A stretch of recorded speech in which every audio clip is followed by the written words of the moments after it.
तू शहीन है, तू ഷഹീൻ ഹേ, പർവാസ് ഹേ തേരാ കാം.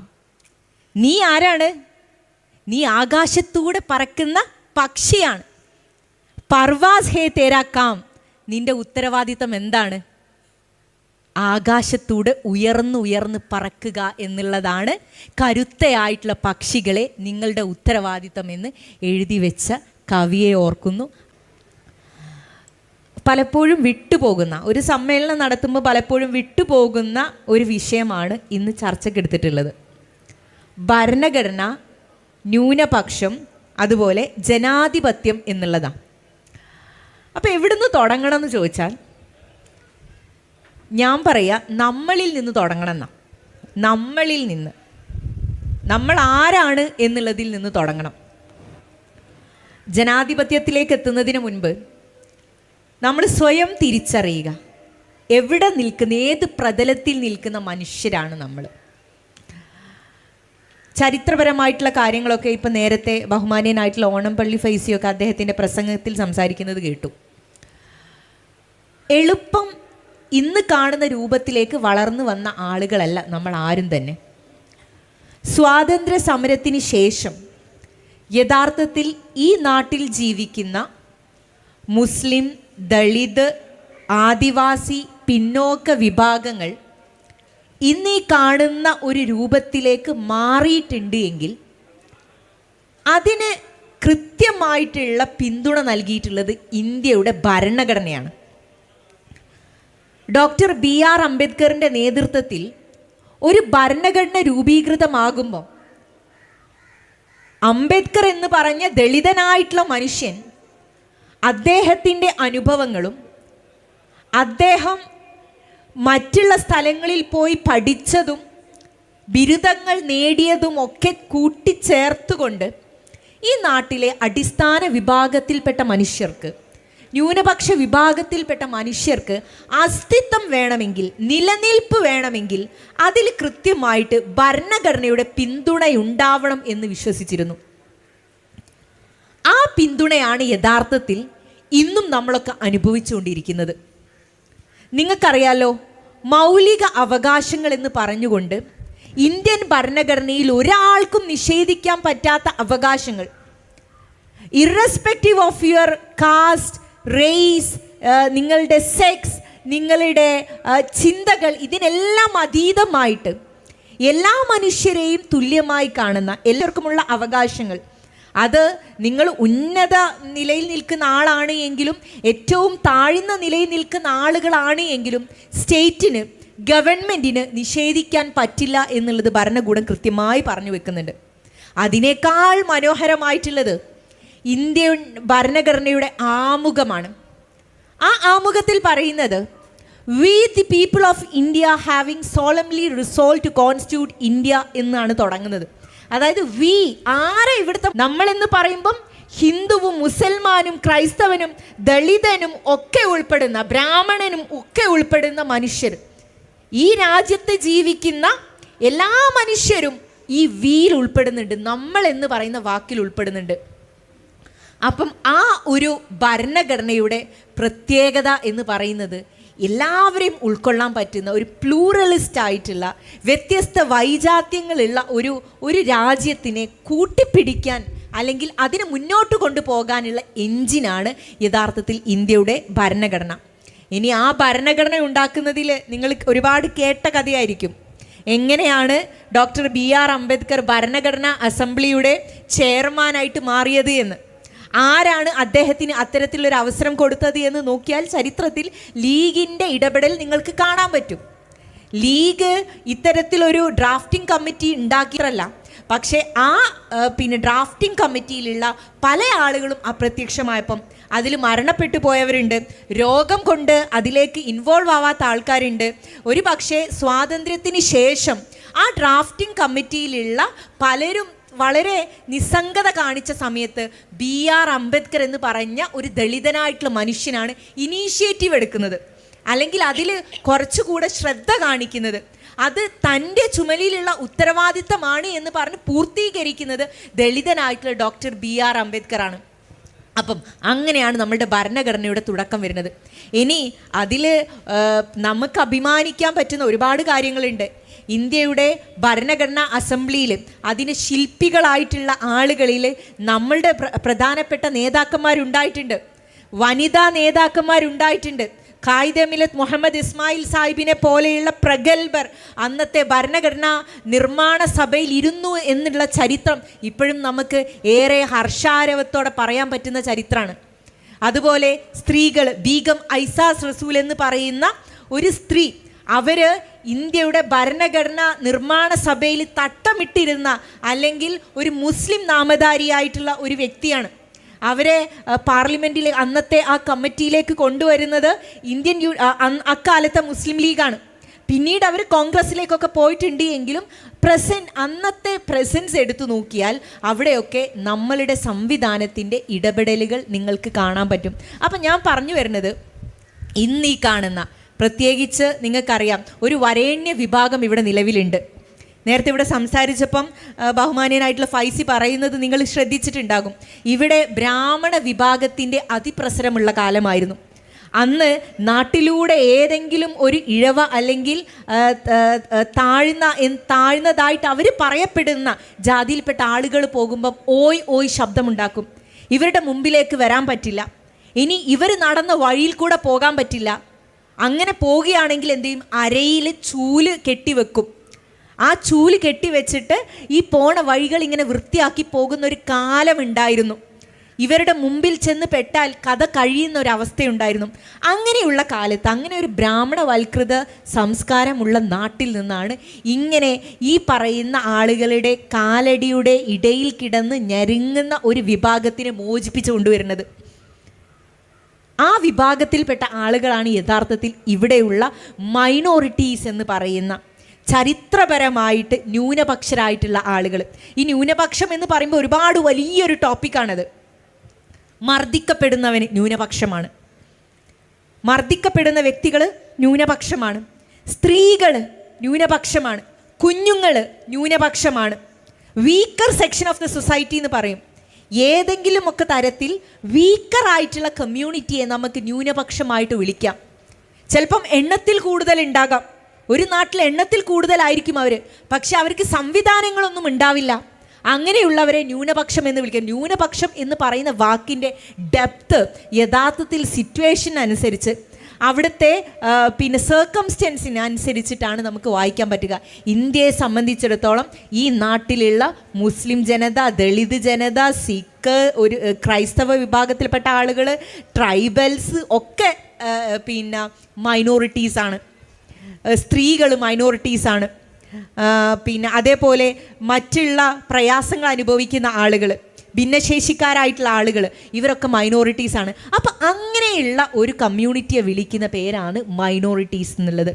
അവരെ സംരക്ഷിക്കാനുള്ള അനുച്ഛേദങ്ങൾ ഇന്ത്യയുടെ ഭരണഘടനയിൽ ഉണ്ടാക്കിയിട്ടുണ്ട്. അവർക്ക് പ്രത്യേക പ്രൊട്ടക്ഷൻ കൊടുക്കാനുള്ള നിയമങ്ങൾ ഇന്ത്യൻ ഭരണഘടനയിൽ ഉണ്ടാക്കിയിട്ടുണ്ട്. ഒരുപാട് സ്ത്രീകൾ ഇവിടെ ഇരിക്കുന്നുണ്ടല്ലോ. നമ്മളെപ്പോഴും ക്ലെയിം ചെയ്യുന്ന കാര്യം എന്താ? ഞങ്ങൾക്ക് ചില അവകാശങ്ങളുണ്ട്, അത് അനുവദിച്ചു തരണം. ഞങ്ങൾ ചോദിക്കുന്നത് എന്താ? ഇന്ത്യൻ ഭരണഘടന ഞങ്ങൾക്ക് നൽകുന്ന അവകാശമാണെന്ന് നമ്മൾ പറയുന്നുണ്ട് അല്ലേ? ഒരു നാട്ടിൽ ഒരേപോലെ ഒരു പുരുഷന് കിട്ടുന്ന അവസരം എനിക്ക് എന്തുകൊണ്ട് കിട്ടുന്നില്ല എന്ന് നമ്മൾ ചോദിക്കുന്നുണ്ട്. എന്തിൻ്റെ അടിസ്ഥാനത്തിലാണ് നമ്മൾ ചോദിക്കുന്നത്? We are liable to get equal treatment അല്ലെങ്കിൽ ഈക്വൽ ഓപ്പർച്യൂണിറ്റി. നിയമത്തിന് മുന്നിൽ, ഗവൺമെൻറ്റിന് മുമ്പിൽ ഞങ്ങൾക്ക് ഒരേപോലെ തുല്യമായിട്ടുള്ള അവകാശം ലഭിക്കണം. അത് ആർട്ടിക്കിൾ 14, 15 പറയുന്നുണ്ട്. ഞങ്ങൾക്ക് പ്രത്യേകമായിട്ടുള്ള പരിഗണന നൽകണം, ഞങ്ങൾക്ക് തുല്യമായിട്ടുള്ള അവകാശം നൽകണം എന്നുള്ളത് ഭരണഘടന അവിടെ പറഞ്ഞു വെക്കുന്നുണ്ട്. അപ്പോഴാണ് നമ്മൾ ഒരു സമന്മാരാണ് എന്നുള്ള ഒരു ബോധത്തിലേക്ക് വരുന്നത്. സമത്വം എന്ന് പറയുമ്പം അതിനെ ദൃശ്യമായിട്ടുള്ള സമത്വമായിട്ടല്ല വായിക്കേണ്ടത്, ഇക്വിറ്റി എന്ന് പറയും. ഈക്വൽ ജസ്റ്റിസ്, തുല്യമായിട്ടുള്ള നീതി നടപ്പിലാക്കാനുള്ള ശ്രമങ്ങൾ നടത്തുക എന്നൊക്കെ നമുക്ക് അതിനെ അങ്ങനെ വായിച്ചു പോകേണ്ടി വരും. ഇനി ന്യൂനപക്ഷം ഇങ്ങനെയാണ്. ന്യൂനപക്ഷം എന്താണ് എന്ന് ചോദിച്ചാൽ അതിനുള്ള മറുപടി ഒറ്റ ചെറിയ വാക്കുകളിലുള്ള മറുപടിയാണ് ഞാൻ നിങ്ങൾക്ക് നൽകിയത്. ജനാധിപത്യം.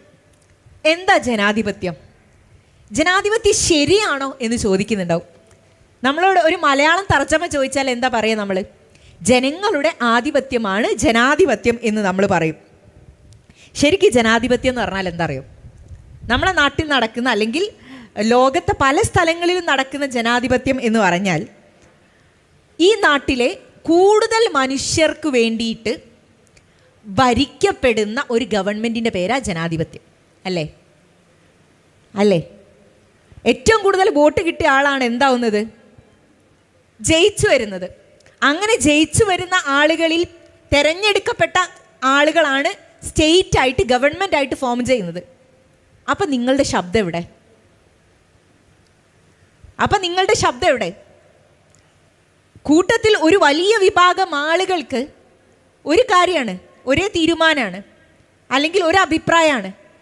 അപ്പം അവിടെ ഒറ്റപ്പെട്ട ശബ്ദമുള്ള ആൾക്കാരുണ്ടല്ലോ, അവരെ പരിഗണിക്കാതിരിക്കുന്നത് യഥാർത്ഥത്തിൽ നല്ലതാണോ? നല്ല സംസ്കാരമാണോ? അപ്പം അത് നിങ്ങൾ ജനാധിപത്യം എന്ന് വിളിക്കുമോ?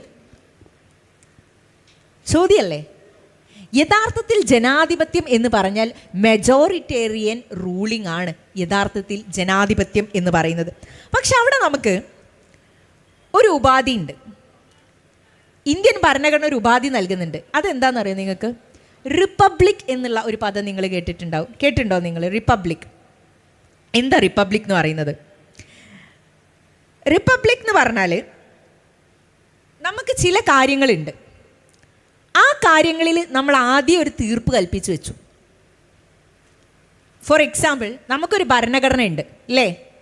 ഒരു നല്ല ലോകത്തെ ഏറ്റവും വലിയ എഴുതപ്പെട്ട ഭരണഘടനയാണ് ഇന്ത്യയുടേത്.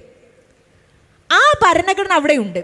അതിൽ എന്താണ് ഈ രാജ്യത്തെ ജനങ്ങളുടെ റൈറ്റ്സ് എന്ന് പറയുന്നുണ്ട്, അവകാശങ്ങൾ എന്ന് പറയുന്നുണ്ട്, ഡ്യൂട്ടീസ് എന്താണെന്ന് പറയുന്നുണ്ട്, എന്തൊക്കെ കൽപ്പനകൾ ഉണ്ടെന്ന് പറയുന്നുണ്ട്, directive principles of state policy എന്ന് പറയും. അതായത് സ്റ്റേറ്റ് എന്തൊക്കെ ചെയ്യണം, പൗരന്മാർക്ക് എന്തൊക്കെ ചെയ്തു കൊടുക്കണം എന്ന് പറയുന്നുണ്ട്. അങ്ങനെ കുറേ കാര്യങ്ങൾ പറയുന്ന ഒരു ഭരണഘടന അവിടെ ഉണ്ടാക്കി വെച്ചിട്ടുണ്ട്. അതൊരു തീർപ്പാണ്. ആ തീർപ്പിനെ മുന്നിൽ വെച്ചിട്ട് ഇവിടെ ഏറ്റവും കൂടുതൽ ഇലക്റ്റഡ് ആയിട്ടുള്ള ആളുകൾ നടത്തുന്ന ഭരണ സംവിധാനമാണ് ഈ പറയുന്ന റിപ്പബ്ലിക്കായിട്ട്. അതിന് നമുക്കൊരു എന്താ പറയുക, പ്രാക്ടിക്കൽ വേർഷൻ അതിന് പറയുമ്പം റിപ്പബ്ലിക്കായിട്ട് നമ്മൾ പറയുന്നത്. അപ്പം ആ റിപ്പബ്ലിക്കാണ് യഥാർത്ഥത്തിൽ കുറച്ചുകൂടെ വെറും ഡെമോക്രസി എന്ന് പറയുന്നതിനേക്കാളും അപ്പുറത്തേക്ക് ഒരു റിപ്പബ്ലിക്കായിട്ടുള്ള ഡെമോക്രസി എന്ന് നമ്മൾക്ക് പറയാൻ പറ്റുന്നത്. ഞാനിതിന് ഏറ്റവും ഭംഗിയായിട്ടുള്ള രൂപത്തിൽ, ഏറ്റവും മൃദുലമായിട്ടുള്ള രൂപത്തിൽ പറഞ്ഞു തരാൻ ശ്രമിക്കുകയാണ് കേട്ടോ. അപ്പം അങ്ങനെ ഒരു സംവിധാനം യഥാർത്ഥത്തിൽ നമുക്കുണ്ട്, ഇന്ത്യയിലുണ്ട്. ആ ഭരണഘടനയെ ഇല്ലാതാക്കാനുള്ള ശ്രമമാണ് യഥാർത്ഥത്തിൽ ഇപ്പം നടന്നുകൊണ്ടിരിക്കുന്നത്. ചില തീർപ്പ് വെപ്പിക്കൽ ഇവിടെ ഉണ്ടായിട്ടുണ്ട്. നമ്മൾക്ക് എപ്പോഴും പറയാൻ പറ്റുന്നത് എന്താ? ഞങ്ങളിവിടെ അവകാശങ്ങൾ ചോദിക്കും. നിങ്ങൾ എവിടെയെന്ന് ചോദിക്കുന്നുണ്ട് അല്ലേ? നിങ്ങളെവിടെ കാണിച്ചു തരുമെന്ന് ചോദിക്കും. ഒരു പക്ഷെ അവരോട് പറയാനുള്ള മറുപടി എന്താ? നിങ്ങൾ കണ്ണിൽ നോക്കുമ്പോൾ ഞങ്ങളെ കാണാൻ പറ്റില്ല, പക്ഷെ ഇന്ത്യയുടെ ആത്മാവിൽ ഞങ്ങളുണ്ടടോ എന്ന് പറയാൻ നമുക്ക് ആക്കം തരുന്നത് എന്താ? ഇന്ത്യയുടെ ഭരണഘടനയാണ്. അപ്പം ആ ഭരണഘടനയെ മുൻനിർത്തിക്കൊണ്ട് ആ ഒരു വിശ്വാസത്തിന് മുന്നോട്ട് കൊണ്ടുപോകാനുള്ള ഉത്തരവാദിത്തമാണ് ഇന്ത്യൻ യൂണിയൻ മുസ്ലിം ലീഗിൻ്റെ നേതൃത്വത്തിലുള്ള കൂട്ടായ്മ അല്ലെങ്കിൽ നേതാക്കന്മാർ നടത്തിക്കൊണ്ടിരിക്കുന്നത്. അതിൻ്റെ പ്രചാരകരായിട്ടാണ് ഇവിടെ ഇരിക്കുന്ന വനിതാ ലീഗാണെങ്കിലും യൂത്ത് ലീഗ് ആണെങ്കിലും MSF ആണെങ്കിലും എല്ലാ സ്ട്രേറ്റത്തിലും നിന്നുകൊണ്ട് പ്രവർത്തിച്ചുകൊണ്ടിരിക്കുന്നത്. ഇനി ഞാൻ കൂടുതൽ സംസാരിക്കുന്നില്ല, അടുത്ത ആളിലേക്ക് പാസ് ചെയ്യാൻ തോന്നുന്നു.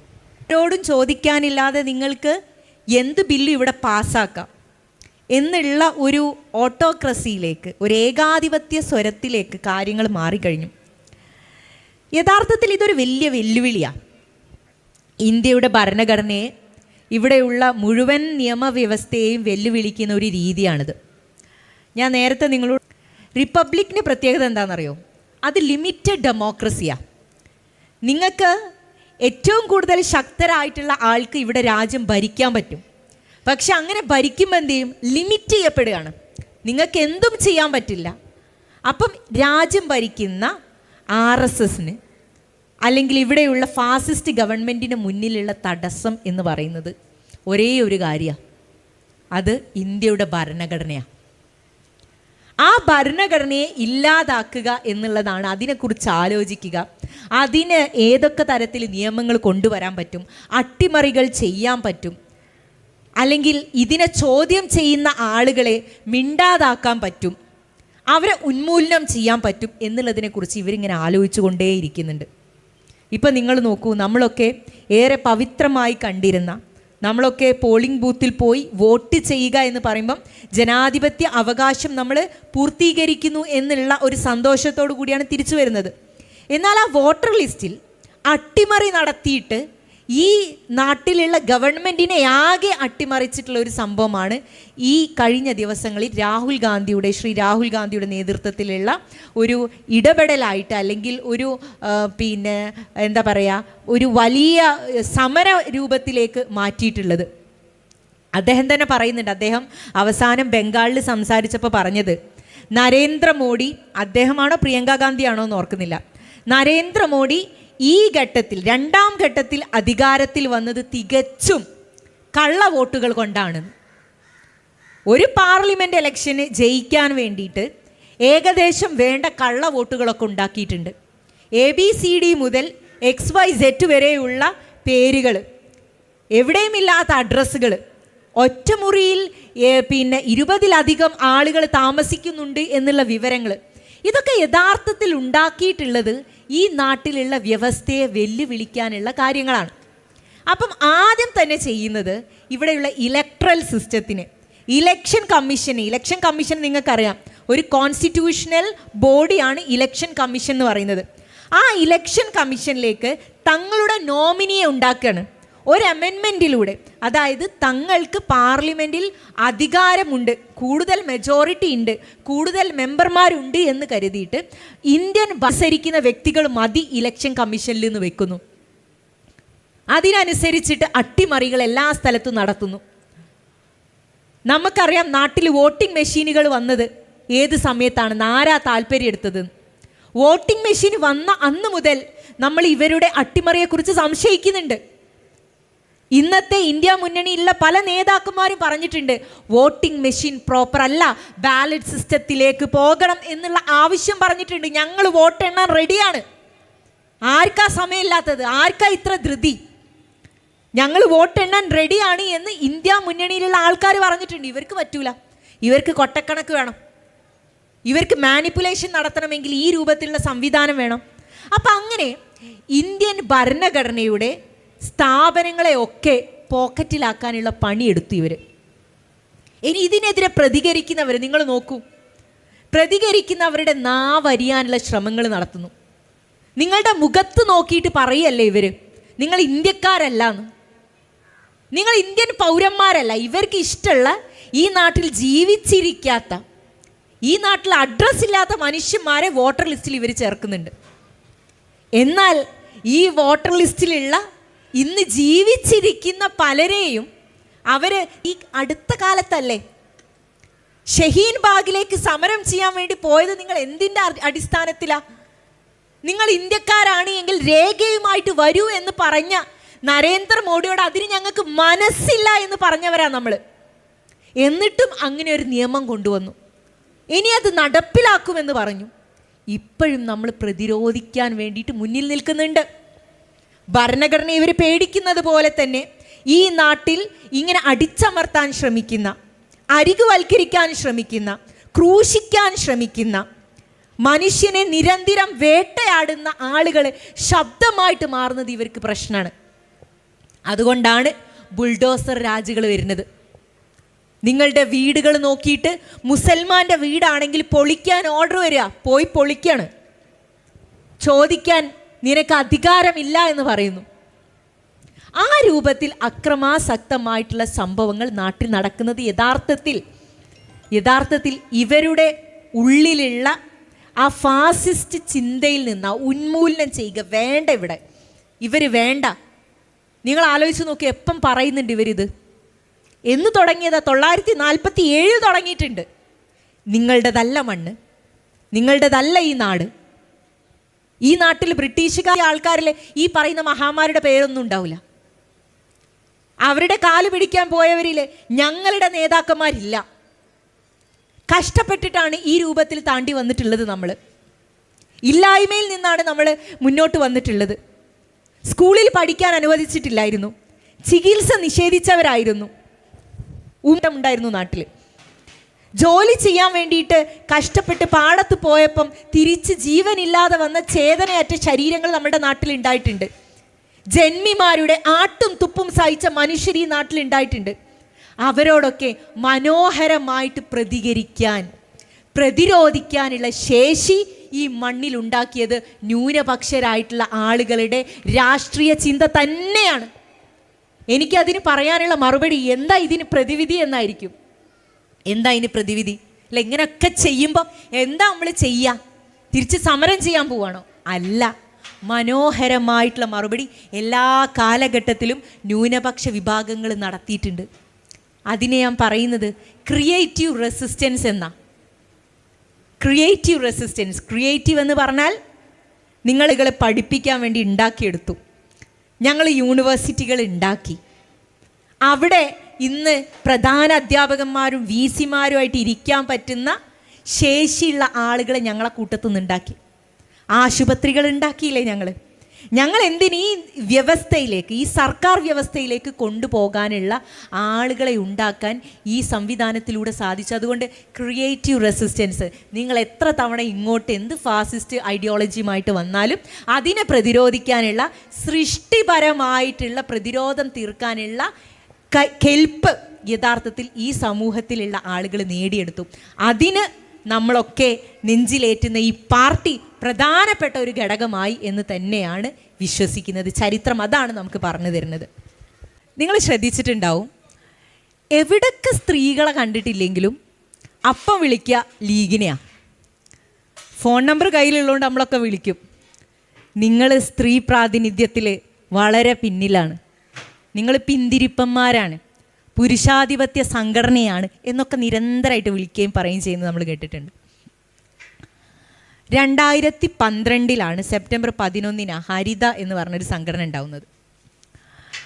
ഹരിതയുടെ രൂപീകരണത്തിന് ശേഷം കാലിക്കറ്റ് യൂണിവേഴ്സിറ്റിയുടെ യൂണിയനിൽ MSF വിജയിക്കുന്നുണ്ട്.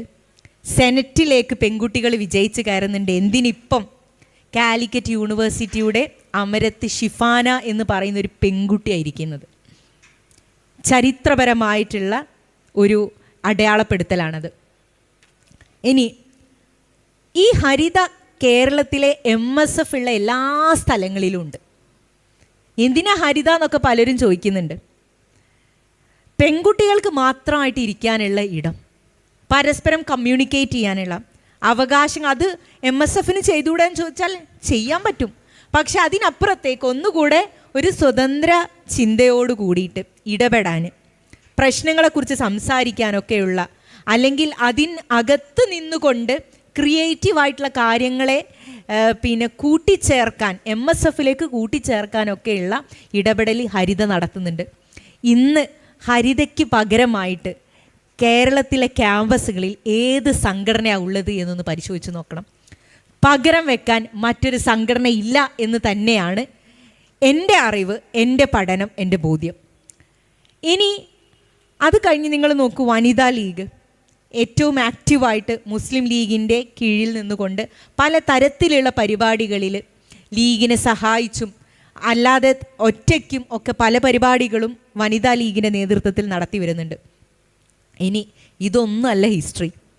ഇപ്പം ലീഗിൻ്റെ ദേശീയ കമ്മിറ്റിയിൽ 2 സെക്രട്ടറിമാരായിട്ട് 2 വനിതകൾ വന്നു എന്നുള്ളത് ചരിത്രപരമായിട്ടുള്ള കാര്യമാണ്. CPM കഴിഞ്ഞ ദിവസം ഡൽഹിയിൽ സമ്മേളനം നടത്തിയല്ലോ.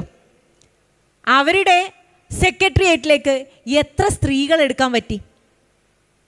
ആ പാവം ശ്രീമതി ടീച്ചറെ പോലും ഒരു പരിഗണിച്ചിട്ടില്ല. പോയി കുറേ അവിടെ നിന്നിരുന്നു, പരിഗണിച്ചിട്ടില്ല എന്നുള്ളതല്ലേ വസ്തുത. അപ്പം ഇങ്ങനെ പരിഗണനയുടെ കാര്യം വരുമ്പോൾ വേഗം വിളിക്കുക ലീഗിനെയാണ്. CPMൽ പോയി നോക്കിയാൽ കാണാൻ പറ്റില്ല നിങ്ങൾക്ക്. അവരുടെ പല പരിപാടികളിലും ഈ സാന്നിധ്യമില്ല. നമ്മൾ പറഞ്ഞ് പഠിപ്പിക്കാനും അടിച്ച് നന്നാക്കാനുള്ള ശ്രമങ്ങളാണ് ഇവർ നടത്തിക്കൊണ്ടിരിക്കുന്നത്. ഇനി യൂത്ത് ലീഗിൻ്റെ കാര്യം പറയാം. യൂത്ത് ലീഗിൻ്റെ മെമ്പർഷിപ്പ് കാലമാണ് ഇപ്പം നടന്നുകൊണ്ടിരിക്കുന്നത്. അതിൻ്റെ പഞ്ചായത്ത് സമ്മേളനത്തിലാണ് നമ്മൾ ഇരിക്കുന്നത്. യൂത്ത് ലീഗിൻ്റെ സംസ്ഥാന കമ്മിറ്റി പ്രഖ്യാപിച്ചിട്ടുള്ളത്, നിങ്ങൾ മെമ്പർഷിപ്പ് കൊടുക്കുമ്പോൾ വനിതകൾക്ക് മെമ്പർഷിപ്പ് കൊടുക്കണം. മാത്രമല്ല നിങ്ങൾ ഉണ്ടാക്കുന്ന കമ്മിറ്റിയിൽ 20% പെൺകുട്ടികളെ നിങ്ങൾ ഉൾപ്പെടുത്തണമെന്നുള്ള ചരിത്രപരമായിട്ടുള്ള തീരുമാനമെടുത്തത് യൂത്ത് ലീഗിൻ്റെ സംസ്ഥാന കമ്മിറ്റിയാണ്. DYFIക്കാർക്ക് പോലും ആ ഒരു ധൈര്യം ഈ നാട്ടിലില്ല. ഞങ്ങൾ സ്ത്രീ രാഷ്ട്രീയം പറയുന്നു എന്നും സ്ത്രീകൾക്ക് വേണ്ടിയിട്ടാണ് ഞങ്ങൾ ഇത്രയും ഘോരമായിട്ട് വാദിക്കുന്നത് എന്ന് പറയുന്ന സംഘടനകളൊന്നും അങ്ങനെ ഒരു തീരുമാനം എടുത്തിട്ടില്ല. അപ്പം ഇനി വരാനിരിക്കുന്ന കമ്മിറ്റികളിൽ 20% സ്ത്രീകൾക്ക് റിസർവേഷൻ കൊടുത്തിരിക്കുകയാണ്. സ്ത്രീകളെ മുന്നോട്ട് കൊണ്ടുവരാൻ അവരെ കൂടി ചേർത്ത് നിർത്തിയാലേ മുന്നോട്ടുള്ള രാഷ്ട്രീയം നടക്കാൻ പ്രായോഗികമായിട്ട് നടത്താൻ സാധിക്കുകയുള്ളൂ എന്നുള്ള തിരിച്ചറിവിൽ നിന്നാണ് ഇതൊക്കെ വരുന്നത്. ഇനി ഇലക്ട്രൽ പൊളിറ്റിക്സിലേക്ക് വരാം. ഇതൊക്കെ പറഞ്ഞു പോകുമ്പോൾ ആൾക്കാർ തിരിച്ചിങ്ങോട്ട് ചോദിക്കല്ലോ, ഓ നിങ്ങൾ അവിടെ സീറ്റ് കൊടുത്തില്ലേ, അവിടെ കസേര ഇട്ട് കൊടുത്തില്ലേ, ഇവിടെ ബെഞ്ച് ഇട്ട് കൊടുത്തില്ലേ എന്നല്ലേ ചോദിക്കുക. അല്ല, ഇവിടെ പുല്ലാണി ഇവരെ ഇരിക്കുന്നുണ്ട്. ഇവർ സ്റ്റാൻഡിംഗ് കമ്മിറ്റി ചെയർപേഴ്സണാണ്. അപ്പം കേരളത്തിലെ ത്രിതല പഞ്ചായത്തുകളിൽ റിസർവേഷൻ കൊണ്ടുവരുമെന്ന് പറഞ്ഞ സമയത്ത് ആൾക്കാർ പറഞ്ഞത് ഇവർക്ക് ആളെ കിട്ടാനുണ്ടാവില്ല എന്നോ, പേരുണ്ടാവില്ല, ഡ്രൈവിംഗ് സീറ്റിൽ ഭർത്താക്കന്മാരിയ്ക്കും എന്നാണ് പറഞ്ഞത്. അങ്ങനെ ഡ്രൈവിംഗ് സീറ്റിൽ ഭർത്താക്കന്മാരിയ്ക്കുമെന്നൊക്കെ പറഞ്ഞ സ്ഥലത്താണ് സുഹറ മമ്പാടിനെ പോലെയുള്ള ജില്ലാ പഞ്ചായത്ത് പ്രസിഡൻ്റ് ഉണ്ടാവുന്നത്. ഏറ്റവും മികച്ച ജില്ലാ പഞ്ചായത്ത് പ്രസിഡൻറ്റിനുള്ള അവാർഡ് ഏറ്റുവാങ്ങിയിട്ടുള്ള വ്യക്തിയാണ് സുഹറ മമ്പാട്. ഒരുപാട് മാറ്റങ്ങൾ കേരളത്തിലെ പഞ്ചായത്ത് തലങ്ങളിൽ, ത്രിതല പഞ്ചായത്ത് തലങ്ങളിൽ സ്ത്രീകൾ നേരിട്ട് നടത്തുന്ന പല പദ്ധതികളും നിങ്ങൾക്ക് കാണാൻ പറ്റും. ചെയർമാൻ പോസ്റ്റുകളിൽ ഇരിക്കുന്ന, എന്തിനിപ്പം ഈ റിസർവേഷനൊന്നും ഇല്ലെങ്കിൽ തന്നെ ഇല്ലാതെ പോലും ഏറ്റവും അമരത്തിരിക്കുന്ന ജനറൽ പോസ്റ്റിൽ മത്സരിച്ച് ജയിക്കുന്ന സ്ത്രീകൾ ലീഗിലുണ്ട് എന്നുള്ളത് നമ്മളെ സവിശേഷതയാണ്. അപ്പം അങ്ങനെയൊന്നും മാറ്റി നിർത്താൻ പറ്റുന്ന ഇലക്ട്രൽ പൊളിറ്റിക്സിലുണ്ട്. ഇനി നിങ്ങൾക്കറിയാം, കഴിഞ്ഞ തവണ നൂർബിന റഷീദ്, അതിനു മുമ്പ് കമറുന്നീസ അൻവർ ഉൾപ്പെടെയുള്ള ആളുകളൊക്കെ അസംബ്ലിയിലേക്ക് മത്സരിച്ചിരുന്നു. അതുകൊണ്ട് ഞങ്ങളുടെ എണ്ണത്തിൽ നിന്നുകൊണ്ട് ഞങ്ങൾക്ക് നൽകുന്ന അനുവദിക്കപ്പെട്ടിട്ടുള്ള പ്രത്യേകമായിട്ടുള്ള ആ സീറ്റിൽ നിന്നുകൊണ്ട് സ്ത്രീകളെ പങ്കാളിത്തം ഉറപ്പുവരുത്താൻ ലീഗ് ശ്രമിക്കുന്നുണ്ട്. എന്നാലും നമ്മൾ പറയുന്നുണ്ട് കൂടുതൽ പ്രാതിനിധ്യം വേണമെന്ന ആവശ്യം ഉന്നയിക്കാറുണ്ട്. അതിനനുസരിച്ച് പാർട്ടി പരിശോധിച്ചുകൊണ്ടുള്ള ഇടപെടൽ നടത്താറുണ്ട്. അപ്പോൾ ലീഗിനെ കുറിച്ച് കുറ്റം പറയുന്നവർ സ്വയം ഒന്ന് പരിശോധന നടത്തുന്നത് നല്ലതാണ് എന്നാണ് ആ കാര്യത്തിലുള്ള മറുപടി. നമ്മളുടെ സവിശേഷമായിട്ടുള്ള ചില പ്രത്യേകതകൾ കാരണം ഒരു സ്പെഷ്യൽ അറ്റൻഷൻ്റെ ആവശ്യം നമുക്കുണ്ട്. അതുകൊണ്ടാണ് ഇപ്പോൾ വർക്കിംഗ് പ്ലേസിലൊക്കെ ഇപ്പോൾ നിങ്ങൾ ചോദിച്ച പോലെ നമുക്ക് പല ഇൻഡസ്ട്രിയിൽ പോകുമ്പോഴും ഒരു സ്പെഷ്യൽ അറ്റൻഷൻ നമുക്ക് ആവശ്യമുണ്ട്. അതെനിക്ക് ഫീൽ ചെയ്തിട്ടുണ്ട്. പക്ഷേ എനിക്ക് കിട്ടിയ മറുപടി അങ്ങനെ അല്ലായിരുന്നു. അങ്ങനെ വ്യത്യാസമൊന്നും ഇല്ല എന്നാണ് എന്നോട് പറഞ്ഞത്. ഇതിന് വേറൊരു കാര്യം കൂടെ ഞാൻ പറഞ്ഞുതരാം. ഈ അടുത്ത ദിവസമാണ് ബഹുമാനപ്പെട്ട സുപ്രീം കോടതി സൈന്യത്തിൽ ആളുകൾക്ക് ഈ ഇൻഡിഫറൻസ് പാടില്ല എന്നുള്ള ഒരു വിധി പ്രസ്താവിച്ചത്. നിങ്ങൾ ആലോചിച്ച് നോക്കൂ, എന്നുണ്ടാക്കിയിട്ടുണ്ട് ഇന്ത്യൻ ഭരണഘടന. ആ ഭരണഘടന ഉണ്ടാക്കിയിട്ടും ഇന്ത്യൻ സൈന്യത്തിൽ പുരുഷന്മാർക്ക് ഉള്ള പോലെ ആയിരുന്നില്ല സ്ത്രീകൾക്ക്, വനിതകളായിട്ടുള്ള സൈന്യത്തിൽ ജോലി ചെയ്യുന്ന ഓഫീസേഴ്സിന് ഉണ്ടായിട്ടുള്ള നിയമങ്ങൾ. അവർക്ക് റിട്ടയർമെൻറ്റിൻ്റെ ഏജ് കുറച്ചുകൂടെ നേരത്തെ ആയിരുന്നു വനിതകളായിട്ടുള്ള ഓഫീസേഴ്സിന്. പുരുഷന്മാർക്ക് അങ്ങനെയല്ലായിരുന്നു. ഈ ഒരു വ്യത്യാസം ഈ അടുത്ത കാലത്താണ് സുപ്രീം കോടതി പരിശോധിച്ചുകൊണ്ട് ഈക്വാലിറ്റി എന്ന് പറയുന്ന പേഴ്സ്പെക്റ്റീവിലേക്ക് കൊണ്ടുവന്നത്. അപ്പോൾ യഥാർത്ഥത്തിൽ സ്ത്രീ പുരുഷൻ എന്ന് പറയുന്ന ഒരു വ്യത്യസ്തതയിൽ നിന്നുകൊണ്ട് സ്ത്രീകൾക്ക് നേരെയുള്ള അതിക്രമങ്ങൾ നടക്കുന്നത്, പ്രത്യേകിച്ച് നമ്മളൊക്കെ നിങ്ങൾക്കറിയാം, ഒരു ജോലിയുള്ള സ്ഥലത്തേക്ക് എത്തിയാൽ ഒരു അമ്മയുടെ ജീവിതത്തിൽ ഉണ്ടാകുന്ന സംഘർഷങ്ങൾ, മാറ്റങ്ങൾ, ശാരീരികമായിട്ടുള്ള വ്യത്യാസം. അപ്പോൾ എല്ലായ്പ്പോഴും ഒരു സ്പെഷ്യൽ അറ്റൻഷൻ ആൻഡ് കെയർ വേണ്ടിയ ആളുകളാണ്. വൾണറബിൾ കമ്മ്യൂണിറ്റിയാണ്, ഒരു വൾണറബിൾ കമ്മ്യൂണിറ്റിയാണ് എന്നുള്ള അർത്ഥത്തിൽ സ്പെഷ്യൽ അറ്റൻഷനും സ്പെഷ്യലായിട്ടുള്ള ഒരു ഫോക്കസും ഈ വിഭാഗത്തിന് വേണ്ടിയിട്ടുണ്ട്. അതുകൊണ്ടാണ് ജോലി സ്ഥലങ്ങളിൽ പോഷ് ആക്ട് വരുന്നത്. പോഷ് ആക്ട് കേട്ടിട്ടുണ്ടോ? Prevention of sexual atrocities act എന്ന് പറയുന്ന ഒരു ആക്ട് വന്നത്. അത് വിനായക കേസ് എന്ന് പറയുന്ന ഒരു കേസിന് അടിസ്ഥാനത്തിൽ സുപ്രീം കോടതി ഒരു ഗൈഡ് ലൈൻസ് ഉണ്ടാക്കുകയാണ്. ആ ഗൈഡ് ലൈൻസിൽ പറയുന്നുണ്ട്, നിങ്ങൾ ജോലി സ്ഥലങ്ങളിൽ സ്ത്രീകൾക്കെതിരെയുള്ള ലൈംഗികമായിട്ടുള്ള അതിക്രമങ്ങളെ പ്രിവെൻറ്റ് ചെയ്യുന്നതിന് വേണ്ടിയിട്ട് ഒരു ബോഡി ഉണ്ടാക്കണം. ആ ബോഡിയിലാണ് ഇപ്പോൾ നമ്മൾ പരാതിപ്പെടുന്നത്. ആ ബോഡിയിൽ പരാതിപ്പെട്ടാൽ കൃത്യമായിട്ടുള്ള ഒരു രൂപം പറഞ്ഞിട്ടുണ്ട്, ആ രൂപത്തിലൂടെ കാര്യങ്ങൾ പോകണം എന്നൊക്കെ പറഞ്ഞ് സ്പെഷ്യൽ അറ്റൻഷൻ ആൻഡ് കെയർ അടിസ്ഥാനപ്പെടുത്തിയിട്ടാണ് ഈ പറയുന്ന ആർട്ടിക്കിൾ 15 ഒക്കെ പ്രിവിലേജിന് പുറത്താണ് അത്തരത്തിലുള്ള കാര്യങ്ങൾ ഉണ്ടാകുന്നത്. അപ്പോൾ അതുകൊണ്ട് തന്നെ സ്ത്രീകൾ മൈനോറിറ്റീസ് ആണ് എന്നുള്ളതിൽ തർക്കമൊന്നുമില്ല. അവർക്ക് നൽകപ്പെടുന്ന അവകാശങ്ങൾ നൽകിയിട്ടില്ല എങ്കിൽ അത് കൊണ്ടുപോകാൻ ഇവിടെ സമർത്ഥരായിട്ടുള്ള ആളുകൾ ഇരിക്കുന്നു എന്നുള്ളത് കൊണ്ട് തന്നെ റിസർവേഷൻ അനിവാര്യമാണ്. അപ്പോൾ ആ അനിവാര്യതയിലാണ് കാര്യങ്ങൾ നടക്കുന്നത്. അതിൽ നമ്മളെ ചുറ്റുവട്ടത്ത് നിന്ന് നമ്മളിവിടെ നിന്ന് അബോളിഷ് ചെയ്യാനുള്ള അല്ലെങ്കിൽ മാറ്റാനുള്ള ആൾക്കാരാണ് ഇതിങ്ങനെ നിരന്തരമായിട്ട് നമ്മളെ കുട്ടികളുടെ ചെവിയിൽ കൊണ്ടുവന്നിടുന്നത്. നിങ്ങളോടൊക്കെ അങ്ങനെ പറയാൻ വന്നാൽ നിങ്ങൾക്ക് മറുപടി കൊടുക്കാനുണ്ടാവും. എന്നാൽ നിങ്ങളുടെ മക്കൾ, നെക്സ്റ്റ് ജനറേഷൻ, ആ ആളുകൾക്ക് ഇത്തരത്തിലുള്ള കാര്യങ്ങൾ ആരെങ്കിലും വന്ന് പറയുമ്പോൾ മറുപടി കൊടുക്കാൻ ഉണ്ടാവില്ല. അവരുടെ അറിവ് പരിമിതപ്പെട്ടതായിരിക്കും.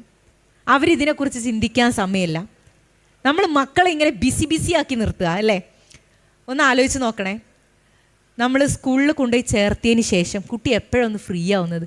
ഫുള്ള് പഠിത്തവും പരീക്ഷയും. അതിൻ്റെ ഇടയിൽ രാഷ്ട്രീയപരമായിട്ട് ചിന്തയ്ക്ക് സമയമില്ല. അവർക്ക് ചുറ്റുവട്ടത്ത് കാണുന്ന കാര്യങ്ങളെ ഒന്ന് അപഗ്രഥിച്ച് നോക്കാൻ സമയമില്ല. അപ്പോൾ ഈ പറയുന്ന ആളുകളുടെ അടുത്തേക്ക് വന്ന് ഇത്തരത്തിലുള്ള കാര്യങ്ങൾ പറയുമ്പം പാവപ്പെട്ട നമ്മളുടെ മക്കൾ അത് ശരിയാണല്ലോ എന്നുള്ള അടിസ്ഥാനത്തിൽ അതിലേക്ക് പോകുന്നുണ്ട്, വഴിതെറ്റി പോകുന്നുണ്ട്. അപ്പം അങ്ങനെയുള്ള ആളുകൾ യഥാർത്ഥത്തിൽ അനുഭവങ്ങൾ വരുമ്പോൾ, ഇപ്പം നിങ്ങളൊന്ന് ആലോചിച്ച് നോക്കൂ, ഫലസ്തീനിൽ നിങ്ങൾ കാണുന്നില്ലേ? ഫലസ്തീനിൽ സ്കൂളില്ല, കോളേജില്ല, ഭക്ഷണമില്ല, പട്ടിണി കിടന്ന് മനുഷ്യന്മാർ മരിക്കുകയാണ്. പിറ്റേ ദിവസം പുലരോ എന്ന് അറിയില്ല. അവിടെ പിറന്നു വീകുന്ന കുഞ്ഞിന് ആ നാടിൻ്റെ ശബ്ദമായിട്ട് പ്രതിരോധിക്കാനുള്ള ഭാഷ തനിയേ വരികയാണ്. ഒരു ഉമ്മ കഴിഞ്ഞ ദിവസം പത്രപ്രവർത്തകയായിട്ടുള്ള ഒരു ഉമ്മ മകനെ എഴുതി വെച്ച കത്തിൽ പറയുന്നത് എന്താ? മോനെ, എൻ്റെ പിന്നാലെ മരണമുണ്ട്, ഞാൻ ഏത് നിമിഷവും മരണപ്പെടാം. അങ്ങനെ ഞാൻ മരണപ്പെട്ടാൽ നീ കരയരുത്, നീ ഈ നാടിനു വേണ്ടി ശബ്ദിക്കണം, ഈ മണ്ണിന് വേണ്ടി ശബ്ദിക്കണം എന്ന് പറയുന്ന ഒരു ഉമ്മ. അപ്പോൾ ഉമ്മ മകന് പറഞ്ഞു കൊടുക്കുന്നത് എന്താ? പ്രതിരോധത്തിൻ്റെ രാഷ്ട്രീയപരമായിട്ടുള്ള പാഠങ്ങളാണ്. നമ്മൾ യഥാർത്ഥത്തിൽ കുറേ ഫ്രീ ബീസ് കിട്ടി, കുറേ ഹാപ്പിയായി, നല്ല ക്വയറ്റ് കംഫർട്ടബിൾ ആയിട്ടുള്ള സിറ്റുവേഷനിൽ എത്തുമ്പോൾ മക്കൾക്ക് നമ്മൾ ഇങ്ങനത്തെ പാഠങ്ങളൊന്നും പറഞ്ഞു കൊടുക്കുന്നില്ല, അനുഭവങ്ങളെക്കുറിച്ച് പറഞ്ഞു കൊടുക്കുന്നില്ല. അപ്പോൾ ഇത്തരത്തിലുള്ള ചോദ്യങ്ങൾ വരുമ്പം ഒന്നാമത് അരാഷ്ട്രീയത വളരെയധികം കൂടിക്കൊണ്ടിരിക്കുക. എല്ലാവർക്കും ജോലി, പണം എന്നുള്ള രൂപത്തിലേക്ക് മാറുമ്പം കാലിനടിയിലുള്ള മണ്ണ് ഒലിച്ചു പോകുന്നത് നമ്മളാരും അറിയുന്നില്ല. അപ്പോൾ ഒരു ചോദ്യം ഉണ്ടാവും സ്വാഭാവികമായിട്ടും, ലീഗിൻ്റെ പ്രസക്തി എന്താണ്? അല്ലെങ്കിൽ ഒരു രാഷ്ട്രീയ സംഘടനയായിട്ടുള്ള ന്യൂനപക്ഷ രാഷ്ട്രീയ സംഘടനയുടെ പ്രസക്തി എന്താണ്?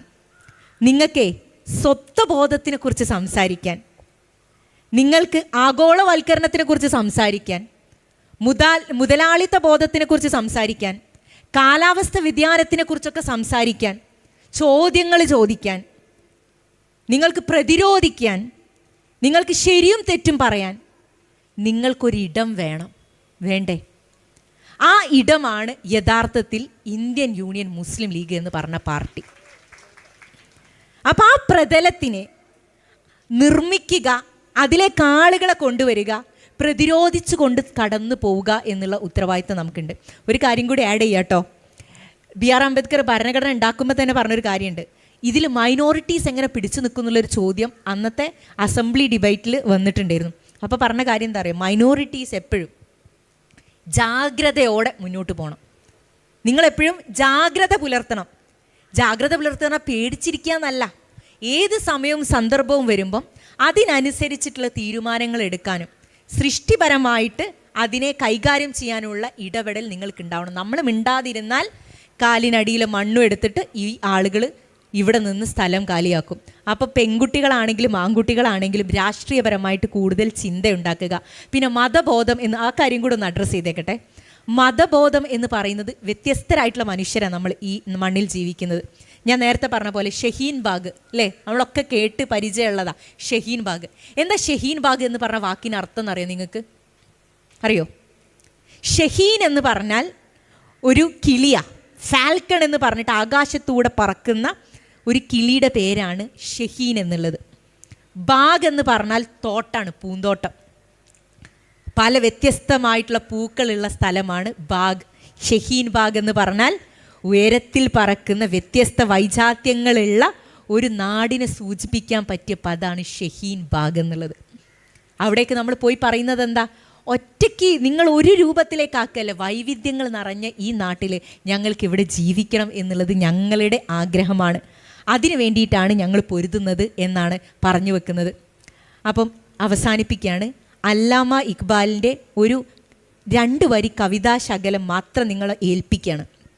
അതിങ്ങനെയാണ്: തൂ ഷഹീൻ ഹേ, തൂ ഷഹീൻ ഹേ, പർവാസ് ഹേ തേരാ കാം. നീ ആരാണ്? നീ ആകാശത്തൂടെ പറക്കുന്ന പക്ഷിയാണ്. പർവാസ് ഹേ തേരാ കാം, നിന്റെ ഉത്തരവാദിത്തം എന്താണ്? ആകാശത്തൂടെ ഉയർന്ന് പറക്കുക എന്നുള്ളതാണ് കരുത്തയായിട്ടുള്ള പക്ഷികളെ നിങ്ങളുടെ ഉത്തരവാദിത്തം എന്ന് എഴുതി വെച്ച കവിയെ ഓർക്കുന്നു, അവസാനിക്കുന്നു, നിങ്ങളിൽ ഏൽപ്പിക്കുന്നു. Thank you.